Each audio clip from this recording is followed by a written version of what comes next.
అదే సందర్భంలో మల్లోజుల గారి నవ్వు మరొక రకమైన ఎందుకంటే ఆయన నవ్వుతూ ఫడ్నవీస్ నుండి ఆ బుక్ తీసుకోవడం పట్ల మెజారిటీ ప్రజలు చాలామంది కూడా ఆ నవ్వును యాక్సెప్ట్ చేయలేకపోతారు. ఆ సందర్భాన్ని మీరు ఎట్లా విశ్లేషిస్తారు? ఇప్పుడు రెండు అభిప్రాయాలు మెజారిటీ అనేది ఏం కాదు. సోషల్ మీడియాలో పట్ల ఇప్పుడు లెఫ్ట్కి సంబంధించింది, మావోయిస్టులకు సంబంధించింది వాళ్ళు ఉన్నారు అభిమానులు.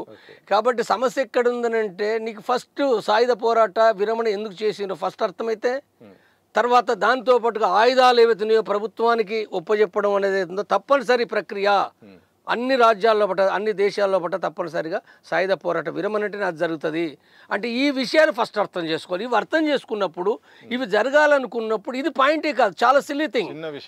సిల్లీ థింగ్ కూడా నేను చెప్తా. సిల్లీ థింగ్ అని అంటే సాధారణంగా నాగరిక సమాజంలో పట్ల ఇప్పుడు సపోజ్ నేను చెప్తాను, నేను రేవంత్ రెడ్డికి శాంతి చర్చల విషయంలో నేను వరగోపాల్ గారు, చంద్రకుమార్ గారు, ఇంకేతరులు కూడా పోయినాం.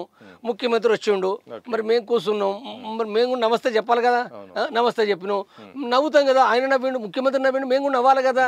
నవ్వకపోతే చాలా మా విప్లవం అని చెప్పి కోపంగా ఉంటామా?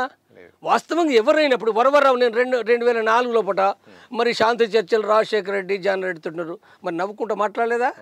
ముందు మాట్లాడారు, ఆ తర్వాత ఎన్కౌంటర్లు జరుగుతుంటే కూడా మాట్లాడారు కదా. వరవరరావు గారు ఎన్కౌంటర్ జరిగిన తర్వాత కూడా జానారెడ్డి వరవరరావు మాట్లాడుకున్నారు. ఎట్లా మాట్లాడుకుంటారు అంటే మా చాలా ఏం సీరియస్.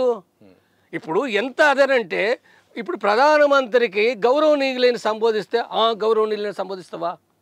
అరే ప్రధానమంత్రిని గౌరవనీయులను సంపాదించకపోతే ఏమైనా సంపాదిస్తావు? కాబట్టి ఇది ఏదైతుందో కనీసం నాగరికతకు సంబంధించిన విషయాలు.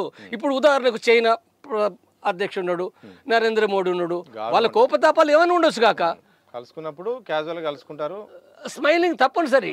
స్మైలింగ్ని బట్టి ఇది మాట్లాడితే తర్వాత ఇంకా నేను అభయ్కి సంబంధించి వస్తే ఆయన అయితే మొదటి నుంచి కొత్త వాళ్ళు ఎవరు కలిసినా ఆయన స్మైలింగ్ ఫేస్, కొంతమందికి అది ఉండరాదు కానీ ఎవరు ఎక్కడ కలిసినా పార్టీలో కానీ.